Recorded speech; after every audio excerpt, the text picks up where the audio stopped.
I never thought I'd be the woman who destroys a wedding, but that's exactly what happened when a stranger walked into my ex-husband's ceremony and revealed a secret that changed everything. My name is Victoria, and what I'm about to tell you will make you question everything you think you know about love, betrayal, and the price of revenge. Because sometimes when you think you've lost everything, the universe has a way of delivering justice in the most unexpected form. If you've ever been betrayed by someone you trusted completely, if you've ever watched the person who destroyed your life celebrate their happiness while you suffered in silence, this story will restore your faith that what goes around truly does come around. But what happened at that wedding? What that mysterious man revealed in front of 200 guests? It was more devastating than anything I could have planned myself. 2 years ago, I thought I had the perfect marriage. Robert and I had been together for 18 years, married for 15 of them. We'd built what everyone called an empire.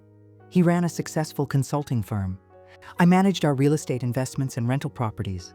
We owned 12 properties across 3 states, had a portfolio worth over $3 million, and were planning our dream retirement in Tuscany.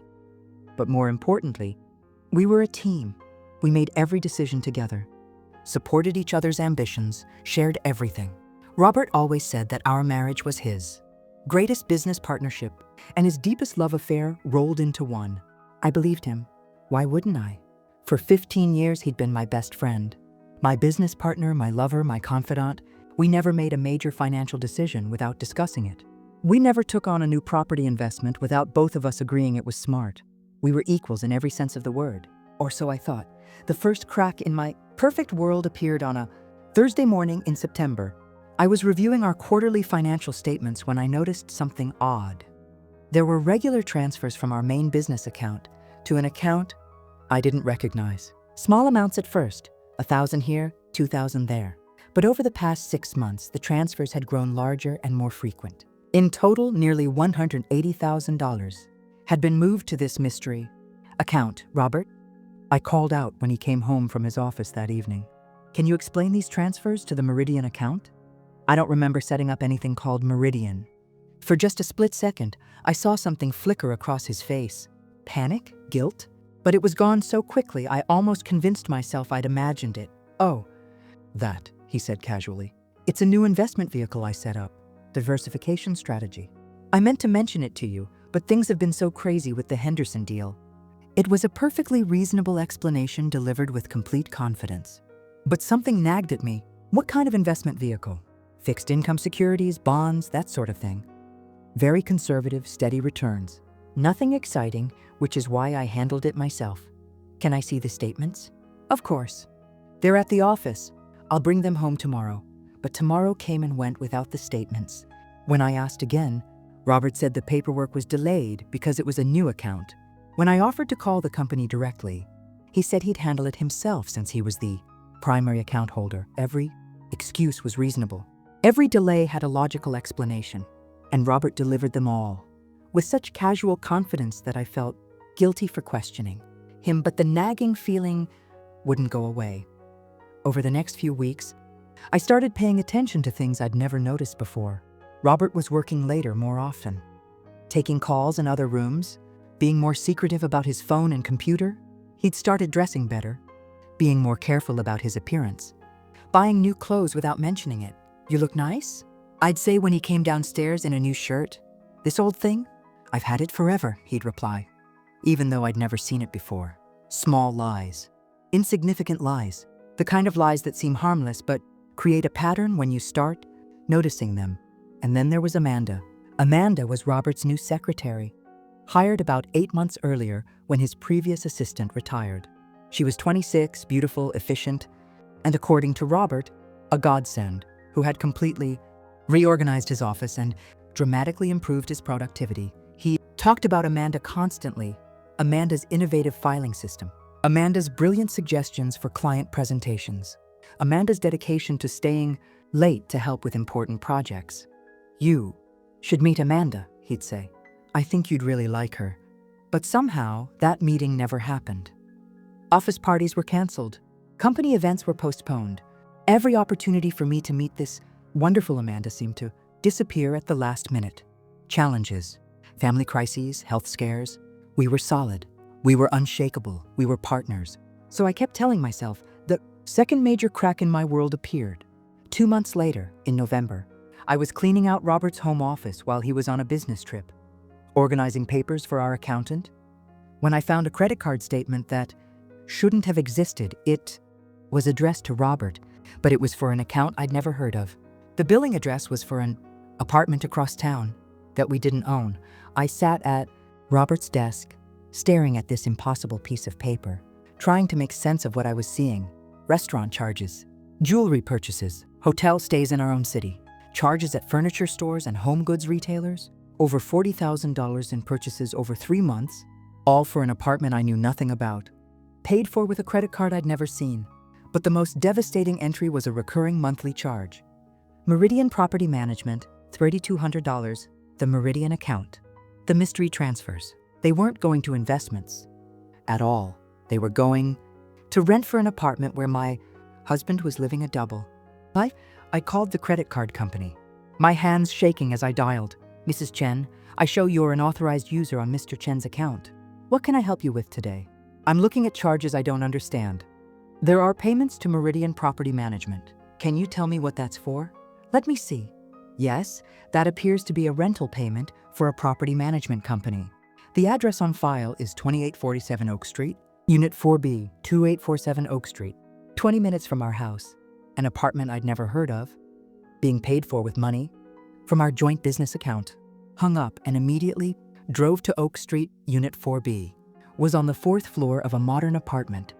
Complex, expensive, luxurious, the kind of place a successful man might set up for his mistress. I sat in my car outside that building for 3 hours, waiting to see if Robert would appear, waiting to see if my worst fears were justified. He didn't come that day, but I kept coming back.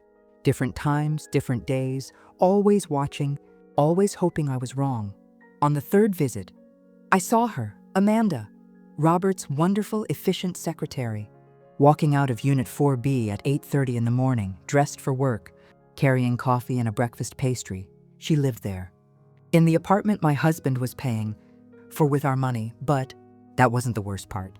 The worst part came 2 days later when I saw them together. Robert and Amanda walking out of the building hand in hand, laughing, looking like a couple who'd been together for years, looking like they were in love.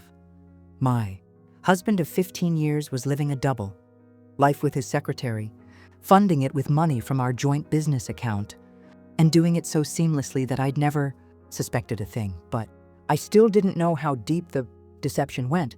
That revelation was still to come.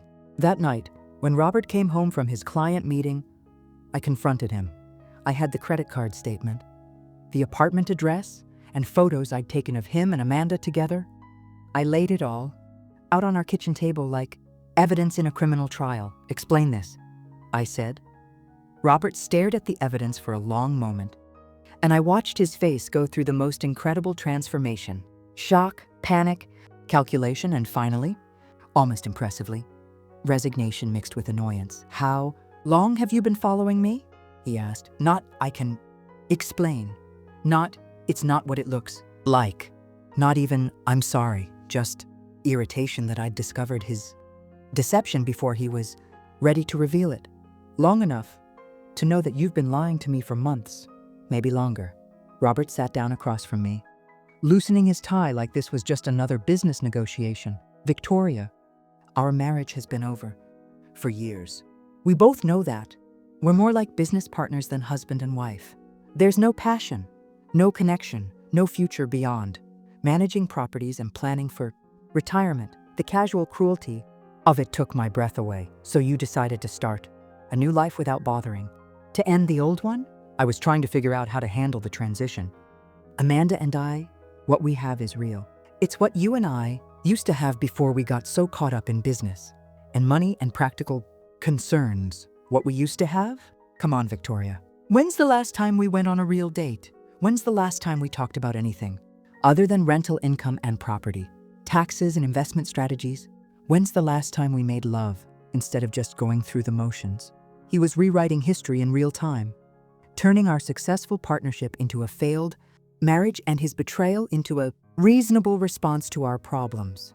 So, you've been shopping for my replacement. I've been trying to find happiness, something you and I stopped providing for each other a long time ago. For how long, Robert? How long have you been planning to replace me? He hesitated, and I saw him calculating how much truth he could get away with. Amanda and I have been together for 6 months. Again, 8 months. Robert, I can subpoena phone records, credit card statements, hotel registries. I can hire a private investigator and document every lie you've told me. How long? His shoulders sagged slightly. 14 months. 14 months. Over a year of systematic deception, of coming home to me every night while building a new life with another? Woman, what was the plan? I asked. How were you going to handle the transition? I was going to talk to you after the holidays. Suggest we separate, maybe get counseling, see if we could work things out while you continued living with Amanda, while I figured out what I wanted. You mean while you figured out how to steal half of everything we built together? It's not stealing, Victoria. It's community property. We built this portfolio together. We're entitled to equal shares. Equal shares of the business I managed while you were playing house with your secretary. Equal shares of the investments we made. Together over 15 years of marriage. The audacity was breathtaking. He wanted to keep Amanda, keep the apartment I'd been paying for, and take half of everything we'd built, while I'd been managing our properties and trusting him completely. What about Amanda? Does she know she's been living off money stolen from your wife? She knows our marriage is complicated. She knows we're working toward a separation. Does she know I exist? Robert's silence was answer enough. She doesn't, does she? Amanda thinks you're divorced or separated, or maybe that your previous wife died tragically. She has no idea that you come home to me every night after playing house with her. It's complicated. It's not complicated, Robert. You're a liar. You're living a double life, funding it with money you steal from our joint accounts, and deceiving 2 women who both believe they're the only woman in your life. Victoria, I never meant for it to happen this way, but it did happen this way. For 14 months, it's been happening exactly this way. So here's what's going to happen next. I pulled out a folder of documents I'd prepared. I've already spoken to our accountant and our lawyer. As of tomorrow morning, your access to all joint accounts is suspended.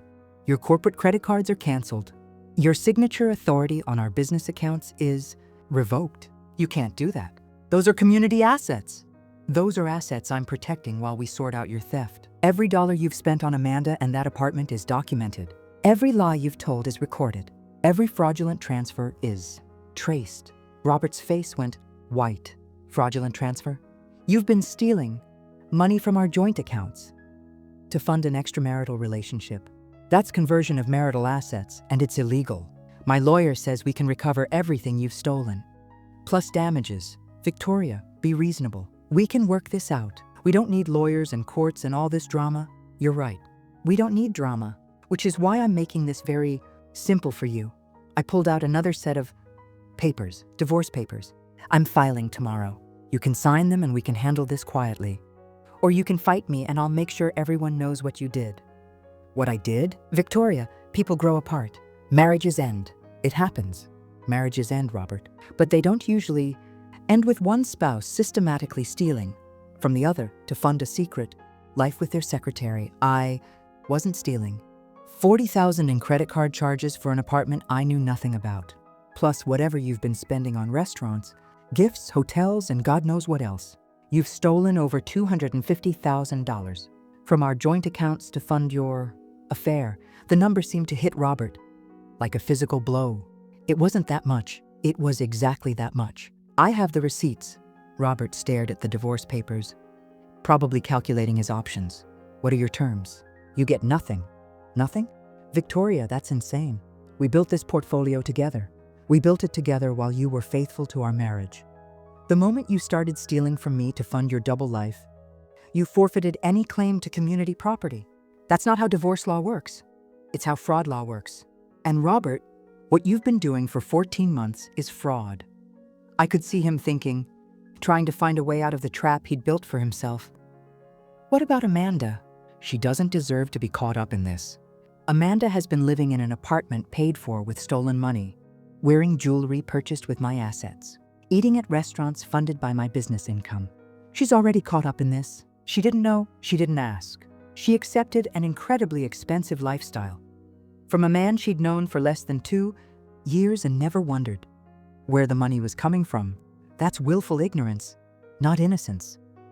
Robert was quiet for a long moment. So what happens now?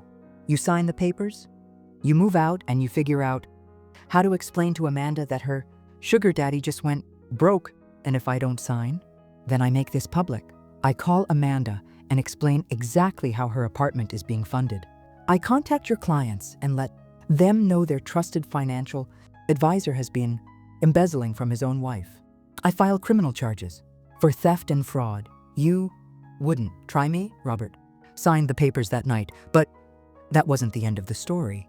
That was just the beginning of the most satisfying revenge I've ever witnessed, because what I didn't know, what Robert didn't know, was that cutting off his financial access would set in motion a chain of events that would destroy his new life more completely than I ever could have planned. The next morning, I implemented every financial restriction I'd threatened. Robert's access to our joint accounts was suspended. His corporate credit cards were canceled.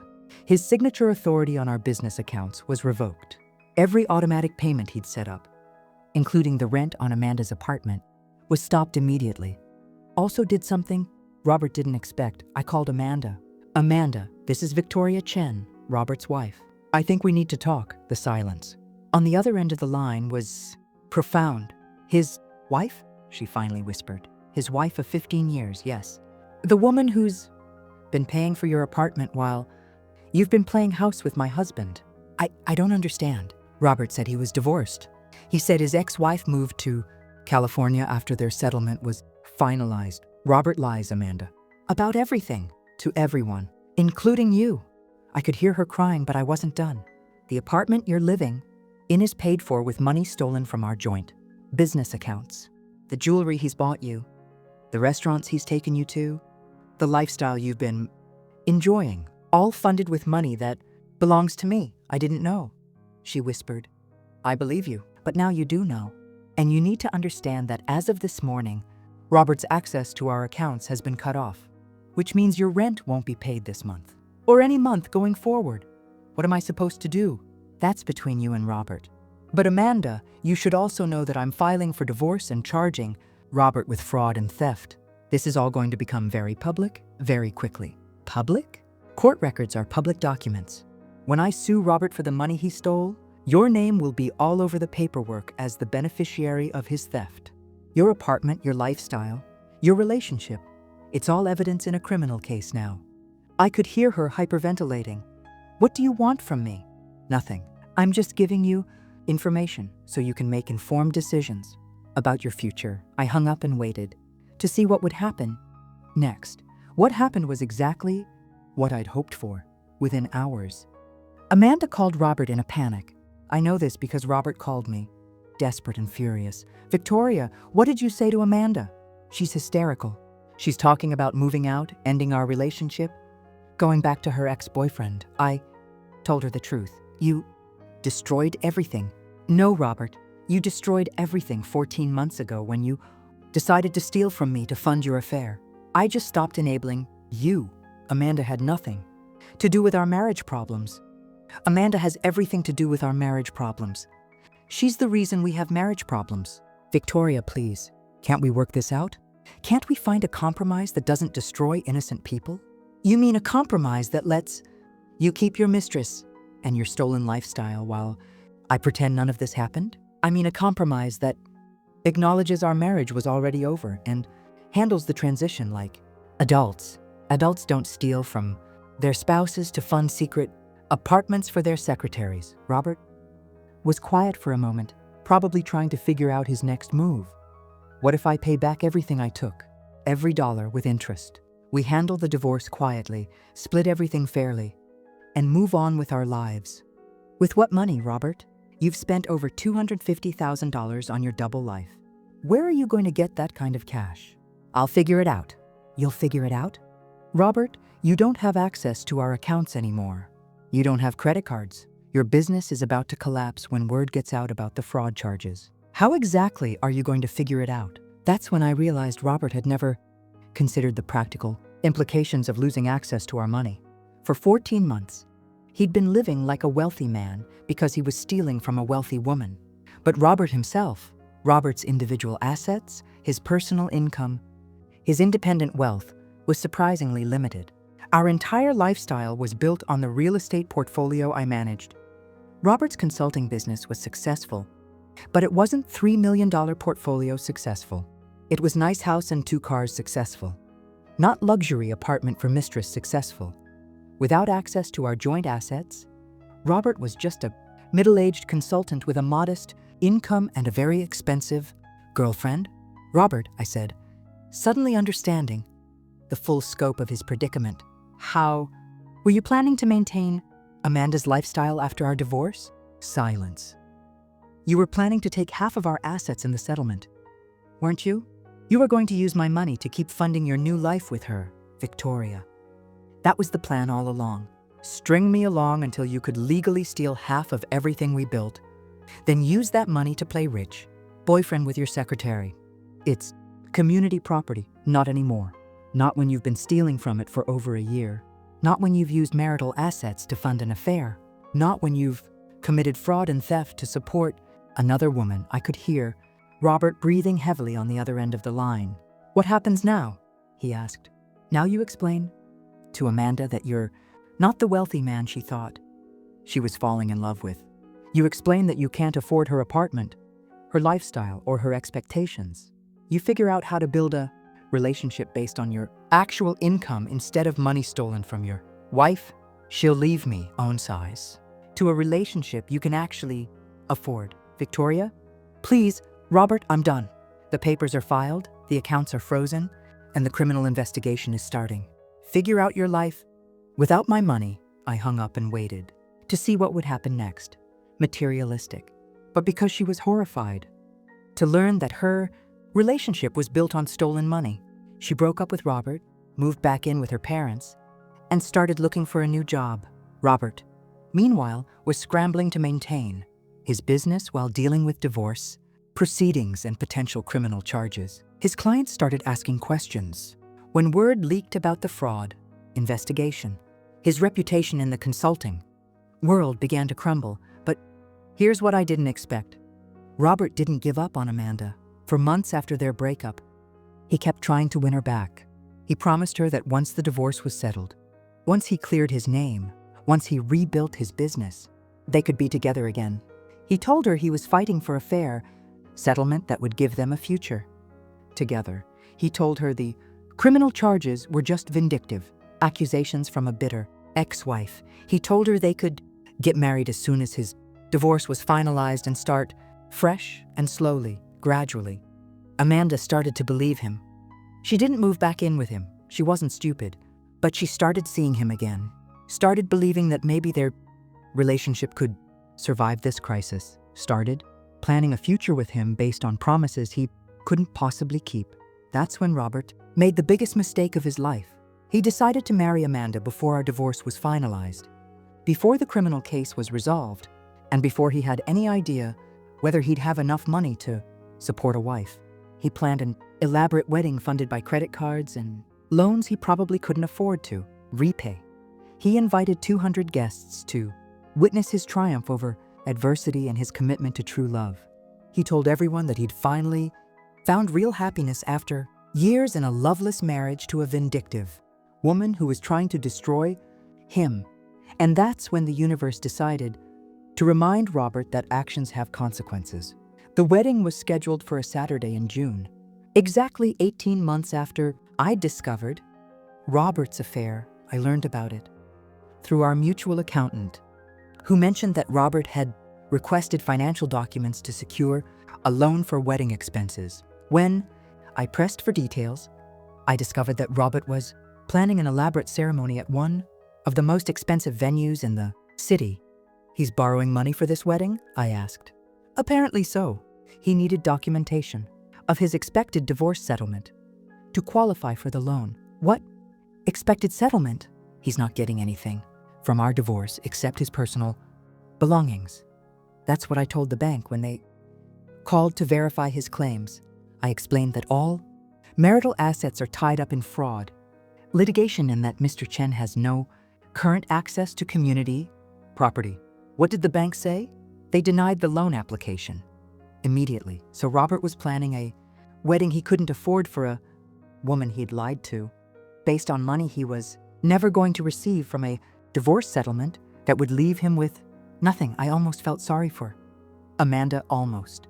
But then I remembered that Amanda had chosen to get back together with Robert after learning that he was a thief and a liar. She'd chosen to believe his promises about their future despite evidence that he'd systematically deceived his wife. For over a year, she was making her own choices, and she'd have to live with the consequences. Still, I was curious about how Robert was planning to fund this elaborate wedding without access to our joint assets, and with his credit ruined by the divorce proceedings. That's when I learned about the investors. Robert had convinced 3 of his business clients to invest in his consulting firm as silent partners. He'd told them that the divorce settlement would provide capital for expansion, that his ex-wife's vindictive behavior was temporary, and that their investment would pay huge dividends. Once his legal troubles were resolved, he'd used their investment money, over $150,000 from 3 trusting clients, to fund his wedding plans. Was another layer of fraud, another set of lies, another group of people being deceived by Robert's desperate attempt to maintain his fantasy life. But here's what Robert didn't know. One of those investors was having second thoughts. James Morrison was a retired attorney who'd been consulting with Robert for 2 years on investment strategies. He'd invested $75,000 in Robert's firm based on promises of expansion and guaranteed returns. But James was also a careful man who did his own research. When he started digging into Robert's claims about the divorce settlement, when he contacted our mutual attorney to verify the timeline and financial implications, he learned that Robert had been lying about everything. Not only was Robert not receiving a settlement that would fund business expansion, he was potentially facing criminal charges that would destroy his career entirely. James realized he'd been conned by a desperate man who was using client investment money to fund a wedding while lying about his financial prospects. That's when James made a decision that would change everything. He decided to attend Robert's wedding, not to congratulate the happy couple, but to confront Robert publicly about the lies he'd told and the money he'd stolen. James Morrison was going to stand up at Robert's wedding and expose him as a fraud in front of 200 guests. But I didn't know any of this at the time. All I knew was that Robert was getting married to Amanda in what was sure to be a disaster of epic proportions, funded by money he didn't have and promises he couldn't keep. I thought about attending the wedding myself. I thought about standing up when the minister asked if anyone objected to the union and listing all the reasons why Amanda shouldn't marry a lying thief. But Margaret, my attorney, advised against it. Victoria, you've won. Robert has lost everything. His business is failing. His reputation is destroyed. His criminal case is pending. And his new wife is going to discover very quickly that she's married to a man with no money and no prospects, but he's getting away with it. He's getting his happily ever after while I'm still dealing with the aftermath of his betrayal. He's not getting away with anything. His life is about to collapse completely. The wedding will just make the collapse more public and more humiliating. I want to see it happen. Then stay home and wait for the phone calls. Because Victoria, when Robert's house of cards falls down, everyone is going to know about it. Margaret was right. I didn't need to attend the wedding to witness Robert's downfall. But as it turned out, I didn't need to attend to play a role in it either, because sometimes justice doesn't require your presence. Sometimes justice just requires you to have cut off the money that was enabling the lies. And sometimes the best revenge is simply letting a liar run out of ways to cover up the truth. The wedding was on a Saturday in June, and it was everything Robert had promised Amanda it would be.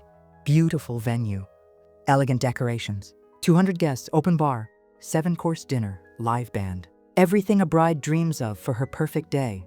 Learned all these details later from multiple sources who were happy to share the story of the most dramatically disrupted wedding in our city's recent history. The ceremony went off without a hitch. Robert and Amanda exchanged vows, rings, and promises of eternal love. The minister pronounced them husband and wife. The congregation applauded. The photographer captured every moment of their joy. They were officially married, and for about 30 minutes, they were both blissfully happy. The reception started beautifully. Cocktail hour was elegant, dinner was delicious, and the toasts were heartfelt and touching. Robert gave a speech about finding true love after years of loneliness. Amanda thanked everyone for supporting their journey to happiness. It was perfect, right up until James Morrison stood up during the dinner service and asked for everyone's attention. "Excuse me," he said, his voice carrying clearly across the reception hall. "I'm James Morrison, and I need to say something to the groom." The band stopped playing. Conversations died. 200 people turned to look at this distinguished, older gentleman who was clearly about to make some kind of announcement. Robert's face went white. He obviously recognized James. Obviously knew this wasn't going to be a congratulatory toast. "Robert," James continued, "6 months ago, you asked me to invest in your consulting business. You told me that your divorce settlement would provide capital for expansion. You promised guaranteed returns based on your financial stability and business prospects." The room was completely silent now. Amanda was looking between James and Robert with growing confusion and concern. "I gave you $75,000 based on those promises," James continued. "But this week, I learned that everything you told me was a lie." "James," Robert started to say, standing up from the head table, "this isn't the time or place." "When is the time and place, Robert? When you've stolen money from more investors? When you've lied to more clients? When you've destroyed more lives with your fraud?" The word fraud hit the reception like a bomb. Gasps, whispers, shocked expressions, rippling through the crowd. "You told me your ex-wife was being vindictive and unreasonable," James continued, his voice steady and calm. "You told me the divorce settlement was delayed by her attempts to hide assets. You told me that within 6 months, you'd have access to millions in community property." Amanda was staring at Robert now, her face pale with dawning horror. "But the truth is, Robert, you're not getting a settlement at all. The truth is, you stole money from your wife for over a year to fund an affair with your secretary.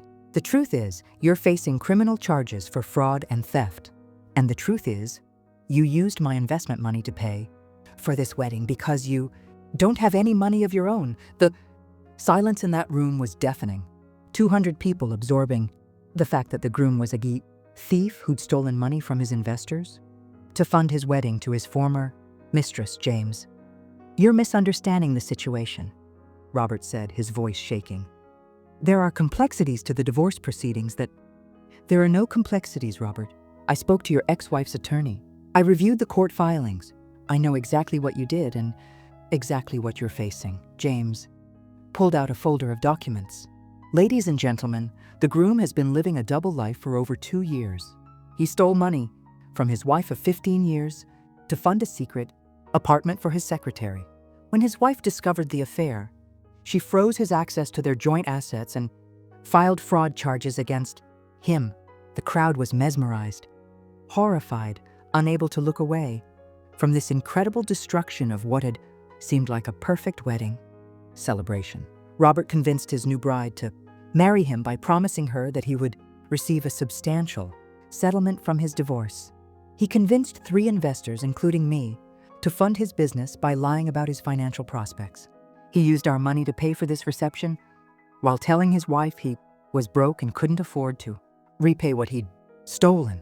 Amanda stood up from the head table, her face white with shock and humiliation.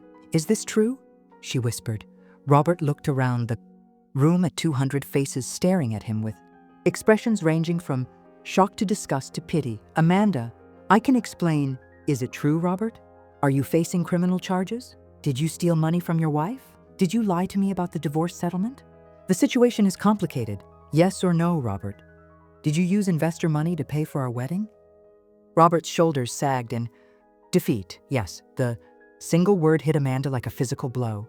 She staggered backward, caught herself on her chair, and stared at this man she'd just married with complete horror. "You used stolen money to pay for our wedding?"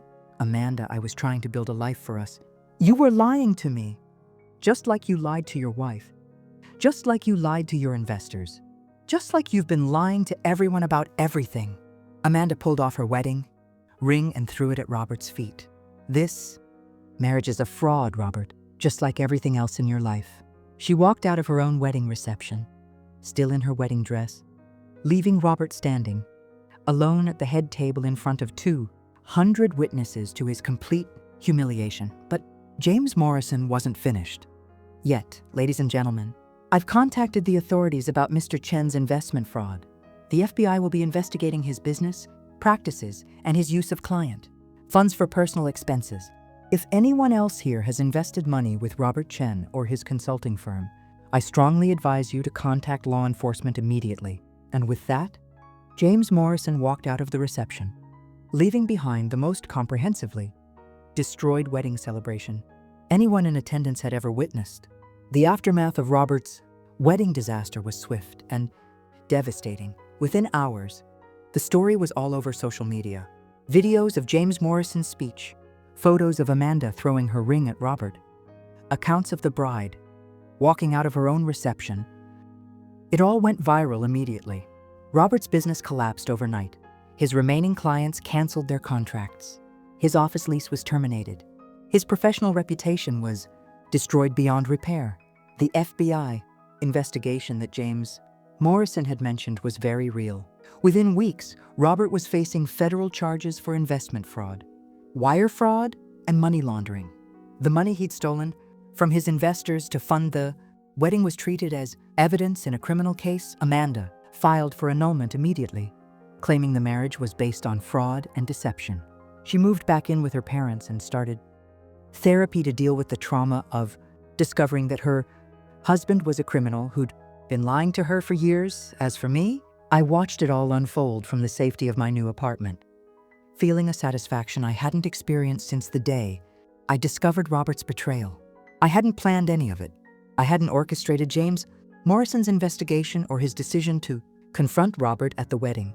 I hadn't convinced Amanda to walk out on her marriage, or the FBI to investigate Robert's business practices. All I'd done was cut off the money that was enabling Robert's lies. But that single action, freezing his access to our joint accounts, had set in motion a chain of events that destroyed his life more completely than any revenge I could have planned. Without my money, Robert couldn't maintain his expensive lifestyle.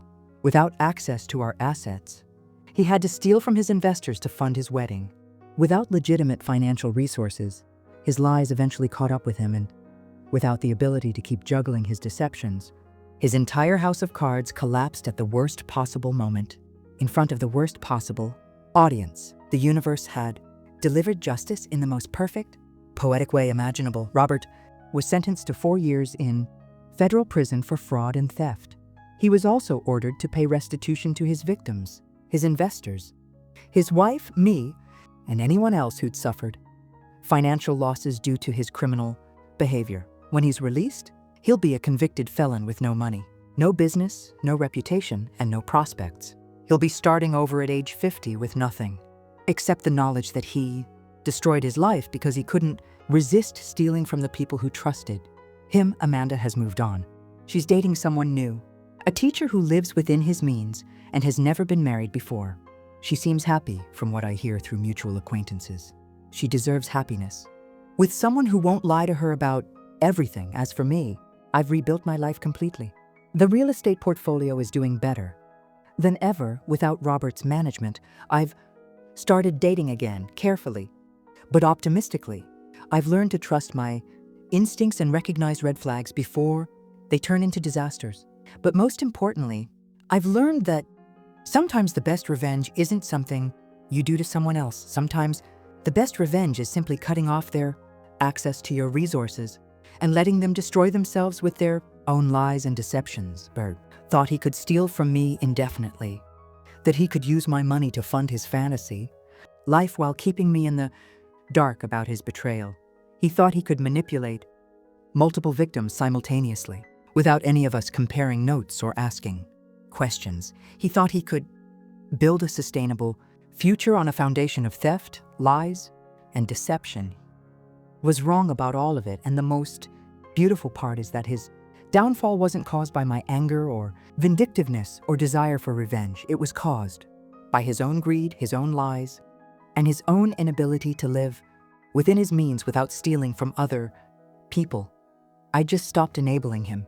Everything else was consequences of his own choices. If you're in a relationship where you're starting to notice red flags, where money is being moved around without your knowledge, where your partner is being secretive about finances or relationships or activities, trust your instincts. Don't make excuses for behavior that feels wrong. Don't ignore evidence because you don't want to believe it.